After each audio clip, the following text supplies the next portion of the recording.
Listen to me, Mikhail. There are only two things you're responsible for. Surviving and saving the civilians. You can't be serious.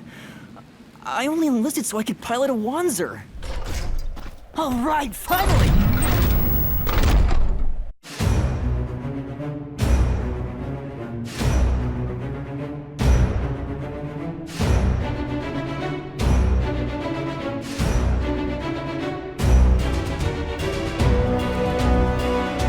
When I started making reviews for this channel, I set forth a handful of rules for myself when it came to my content. 1. If I cover a game, I need to have purchased it if it's available on current platforms. If it's not on Steam or GOG or any other platform I own, then it's off limits. That's why I haven't really done anything with Alan Wake 2 yet. 2. If I cover a bad game, it's not a game that everyone else already knows is bad. No Quiet Men, no Rides to Hell, no big rigs over-the-road racing. 3. For any game I cover, I try to avoid seeing other videos about the topic, so I can keep my opinions of the game to myself as much as possible. What is it with old people and rambling on and on? We're breaking all the rules with this game. Left Alive is widely considered a bad game. It's never gotten out of the mostly negative hole it's been thrown down into since its release back in 2019. Depending on whether a sale is happening, the game goes for either $60 or $6 on Steam. Despite this, I still thought that $6 was asking too much to see if the game deserves its reputation as kusoge, so I've acquired the game through alternate channels. Consequently, the version I've acquired comes with DLC that's mostly expressed in certain equipment, and I'll point them out as we get to that section of the video. Instead of looking for every instance of "I played this bad game so you don't have to" review on YouTube, I stuck with Thor High Heel's video positing whether Left Alive was a future cult classic. So what's this game that's got me breaking every rule I've imposed on myself? Left Alive is a 2019 game by Illinox and published by Square Enix. It's an action game with an emphasis on stealth that's set in the Front Mission universe. I don't know much about Front Mission besides the fact that it was originally a series of strategy RPGs where they called our mechs Wanzers, and that it got a spin-off title by a Western developer around 2010? Yeah, that tracks. You play as 3 characters, Mikhail Shuvalov, Olga Kalanina, and Leonid Osterman. Mikhail is a rookie Wanzer pilot in the Ruthenian army who survives a surprise attack by the neighboring Galboniyan forces. He's hot-headed, unsure, and scared for his life. Whatever makes you happy. Olga is an ex-Galboniyan soldier who became a police officer once her neck of the woods switched over to Ruthenia. She was investigating the whereabouts of a person of interest in a ghetto when the Galboniyans attacked. Don't underestimate me. I'm not who I used to be.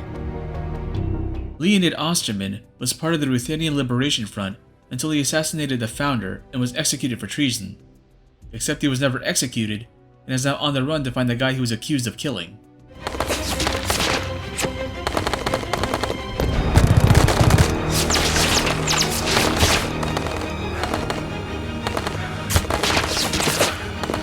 I should have brought my swimsuit!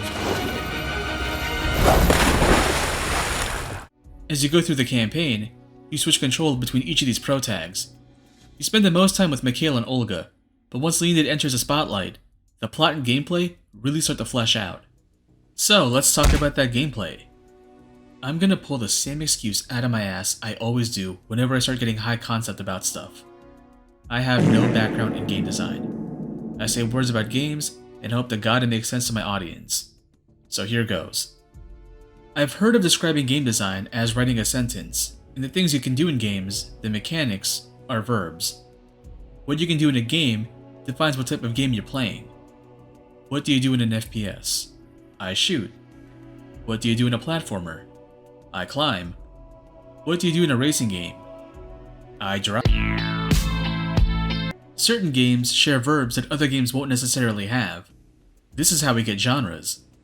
A racing game won't necessarily play like a shooter, but genres can blend. The takeaway from this tangent is that games in the same genre share the same set of actions, more or less. They face similar problems and solve those problems in their own unique way. Remember how I described Left Alive as an action game with an emphasis on stealth? Why didn't I just call it a stealth game?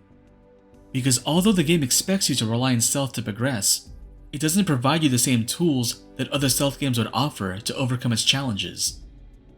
Let's get this out of the way first. What are the common traits that define a stealth game? For me, the most important trait is that direct confrontation is disfavored. Not impossible, because it tends to run the risk of making a game too punishing, but treating a stealth game like a typical action game will result in fighting overwhelming opposition. You might make it out alive, but not without some considerable effort. The next important trait is that the game provides tools to detect an enemy's presence relative to your position. This helps you judge how close you can be to an enemy before you risk an alert, and whether you should fight or break contact. Enemies can have vision cones on our radar, or make nodes to indicate their position in 3D space. You can also have a proximity meter on the HUD. Newer games allow you to tag enemies, so you can track their movements once you've marked them. The third important trait to me is that the game should have a way to remove a threat off the field. There's gotta be a risk-reward factor to this method. Removing a threat requires spending a precious resource or putting yourself in a risky position that could result in an alert if you're not careful. Look at the earliest examples of stealth games. All of them came out in '98, by the way. You can find some way to take a threat off the board. Some methods are easier to pull off than others. If a game doesn't have this trait, it doesn't rule it out of being a stealth game, but I think it starts veering off towards other genres like horror. Left Alive has some of these traits, but the absence of, or you might even say its unwillingness to provide, the third trait is why I think it got its reputation. When you start a new game, Left Alive offers you 5 difficulty levels: Casual, Light, Standard, Advanced, and Hopeless. If you select the difficulty, the game informs you what you can and can't do in the campaign. Not surprisingly, going easier will increase your damage output and increase your resilience, but the most important distinction between casual and everything else is that headshots and backshots are no longer instant kills on higher difficulties, including standard. So by default, the game didn't want you to be able to one-shot basic enemies at the start. When you start the game, you only have a basic pistol. Along the way, you can pick up a melee weapon and swap between them at the press of a button. So I can't reenact the moment, but when you pick up the first melee weapon, it's a crowbar, and the game puts up a little info on the screen to indicate that it's a collab item with Valve, because, you know. Left Alive collabed with another brand, but more on that later. Anyways, you pick up the crowbar, and the game tells you that you can use it on a nearby soldier who's conveniently turned away from you. This is where the signaling issues occur. Remember that bit earlier in this video where I talked about genres and verbs? One of the benefits of associating games by their genres is that it makes it easier for players to transfer their skill sets from one title to the next. If you play a shooter, then you already have the expectation that headshots will instantly kill enemies. With stealth games, if you see an enemy that's turned away from you, then you expect to be able to perform some kind of takedown on that enemy to remove them from the field without giving away your position to nearby threats. But if you're playing the game on standard and swing your crowbar at the enemy once, you don't get that result. What Left Alive wants you to do is hit them over and over again until they fall to the ground, then perform a down attack on them to land the killing blow. Once I saw this, everything clicked.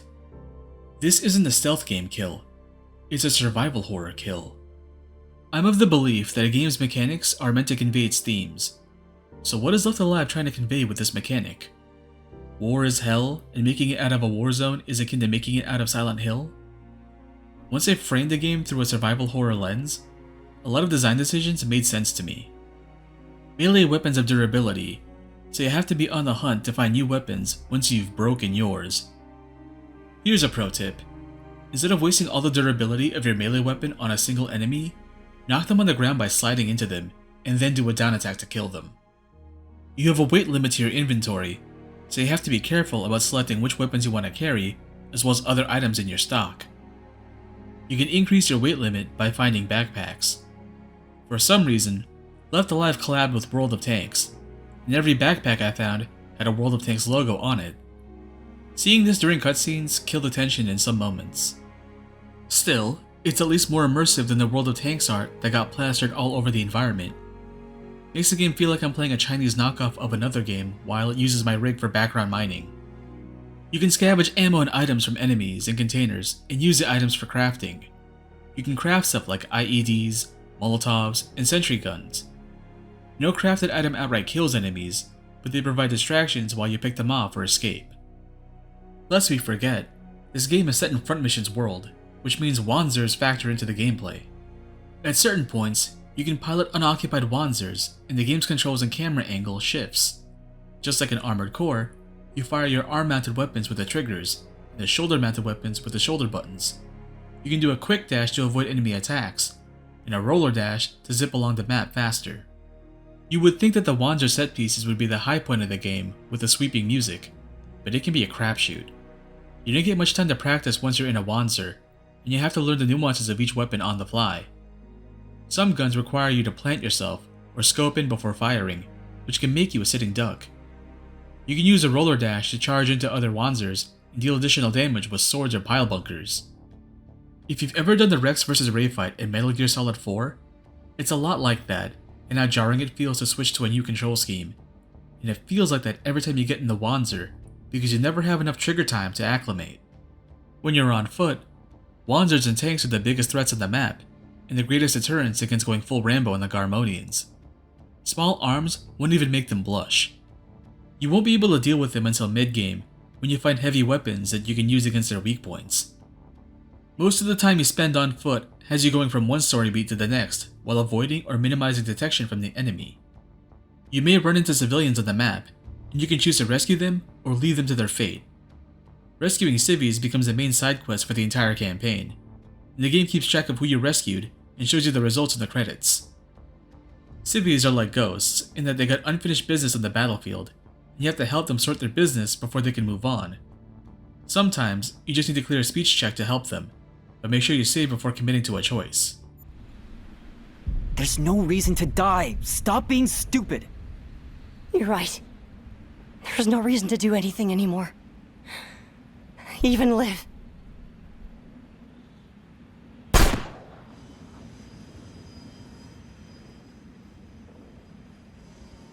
When you've convinced a civvy to escape, you have to clear a path between them and the escape hatch.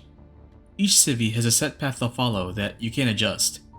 You can only tell them red light or green light to prevent them from running into enemies, and you can send them back to where they found them if the area is too hot. If I had to compare Civvy Rescue to another game, it's somehow better and worse than Dead Rising. It's better in that you don't have to tard wrangle them from roaming zombie hordes, or make sure they follow you into the next loading zone. It's worse in that you can't think creatively when it comes to escorting them. You're just gonna have to go on a killing spree to make sure the path is clear for their escape. I like civvies because they build on the setting by having little dramas set against a wartime backdrop. This guy's had a psychotic break after seeing his family get gunned down in front of him, and you have to convince him to go to the escape hatch to celebrate his daughter's engagement. This couple has a difference in opinion over whether the boyfriend protected the girl from the invading army, or if he placed the girl in the line of fire to save his own bacon. This dude wants you to loot the battlefield and give him whatever you find in exchange for items and ammo. This girl keeps appearing and disappearing all over this apartment complex and tells you to find a girl in the apartment held captive by soldiers. Once you've done the complete runaround, you find her body and learn that she's been dead for 3 hours. Then you hear this. What? That can't be right. I was just talking to her a little while ago. What conversation was that? I have no records of you ever speaking with this woman. The only recent data I have for this area is of you talking to yourself, Mikhail. But I swear she was just... No way. There's no way. I almost had you. Koshka, what was that voice just now? Did you hear something? I did not detect anything. You can't be serious. I really like that story. I joked on Twitter about how the game was growing on me, and I wasn't entirely flippant about that. The pro tags have decent motivations, and they each got their own supporting cast to push their respective arcs. What I like about Left Alive the most is the environments. The campaign spans 14 chapters that revisit a handful of unique zones. I like how they reuse these environments, but change some things up to funnel the player into specific paths. Some chapters have less of an enemy presence than others, and that lets you explore the entire map. One of my criticisms over Phantom Pain was that I didn't think having open world stealth did much for the overall experience. I would have preferred it if every mission had a unique map as big as in Ground Zeroes, with side ops appearing in discrete zones. When I walked through the bombed-out cityscapes and dank sewers in Left Alive, my mind pictures a hypothetical Metal Gear that could have made use of these spaces. Part of that is most likely due to the fact that Yoji Shinkawa did concept art for the game. Which brings me back to the issues I had with signaling. When I look at the game's visuals, and I see the radial menus with the various inventory screens mapped to the D-pad, I can't help but associate Left Alive with Metal Gear Solid 5. I know how stealth works in Metal Gear. If I walk into a soldier's line of sight, I can see him react to my presence and decide to either take him out or hide. If I approach a soldier from behind, I know that I can hold them up and interrogate them, or grab them in a chokehold and throw them into the ground. I know that if a soldier sees another soldier's body on the ground, they'll panic and investigate. None of these actions apply to Left Alive. Can't hold up anyone, can't do instant takedowns, soldiers don't react to seeing their buddies dead on the ground, but they do react to you if you're in their line of sight for too long. Thing is, their shift in awareness never feels consistent like it does in Metal Gear. When you play as Snake, you always have a clear picture of the enemy's mental state. If they're suspicious, you'll hear them say so. If they go into alert, you know the whole base is in a panic because the soldiers are always in contact with their radios. In Left Alive, your only clue as to whether the enemy spotted you is seeing soldiers change from their idle animations to a sweeping pattern, and then the fight music seeps in. I did mention it before, but the worst thing about the game is how it detects enemies. Each protag carries Ruthenian Alexa with them, and that's how they get most of their info and coordinate with other characters. It's also how the game tells you if an enemy is nearby. And trust me, the game will tell you if an enemy is nearby. Caution, the enemy is approaching. Caution, the enemy is approaching. Caution, the enemy is approaching. In one of Leonid's chapters, his Alexa unit stopped speaking and it became the quietest chapter in the game. Consequently, it was also one of the most pleasant chapters to play. The story's fine, but current events tend to color my reading of the game. You could argue that Left Alive's conflict applies to any modern geopolitical theater, and I'd agree with you if the Galboniyan army's helmets didn't look like they were inspired by Russian Ushankas. To sum up some of the real-world analogs that the game touches on, a recently formed nation gets attacked by its neighbor with plans to re-annex it. Citizens residing in a disputed territory are caught in a crossfire. A man in a prestigious position is responsible for trafficking little girls and killed off once he's no longer useful. Kids in cages. Bloodborne viruses designed as biological weapons. AIDS!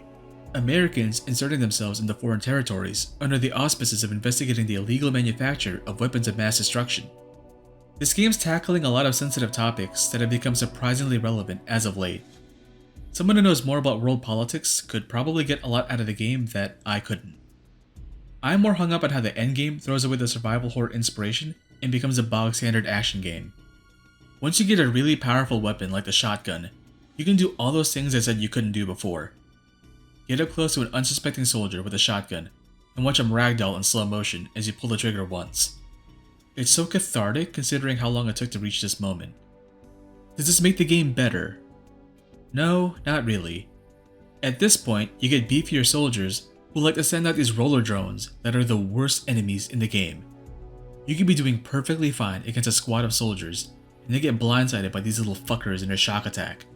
Before you know it, you're on the ground trying to use a revive kit, and a soldier walks up to you and American history X's you before you can heal yourself.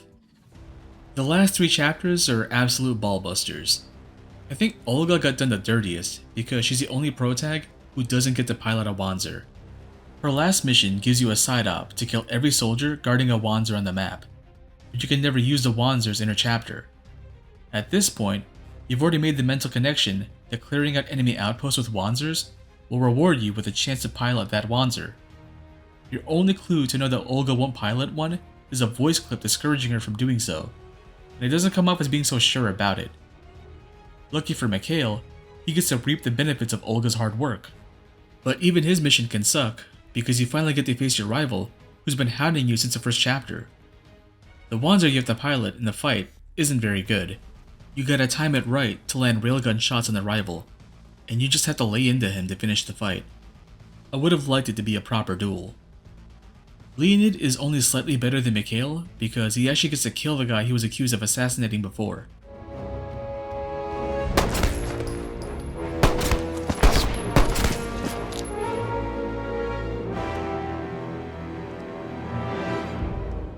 But it turns out the guy's a hollow child from Binary Domain and is piloting All Mine from Armored Core. Instead of getting into a mech-off with him, Drebin from MGS4 gives you the Hammer of Dawn, and you have to laze in on his Wanzer so the US Army can hit it with a cruise missile. Beat this to reach the credits, and the game will provide a finale to each character based on your choices. I like how the credits have this interactive feature where you can see what happened to the supporting cast. In a way, it reminds me of Tell Some Story Fozz's credits. So, do I like Left Alive? Is it worth playing? I mean, it's not bad, but it's not great either. Ah well. I don't hate Left Alive, but I understand why it got its mostly negative rating on Steam.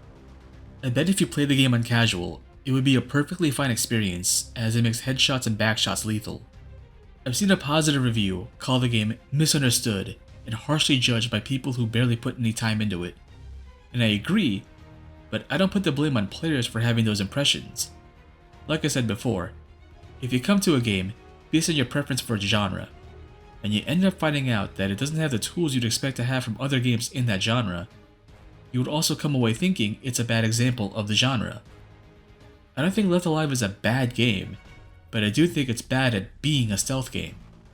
I don't think I can or should convince everyone that it's a misunderstood gem, and no amount of effort I could put into making a clickbait thumbnail will change public opinion overnight. I think if you're one of those curious types who sees a game with mostly negative on Steam and want to know firsthand how it got that rating, then I'd say Left Alive is worth playing. Am I gonna buy it now that I've played through it? Probably, but only when it's on sale.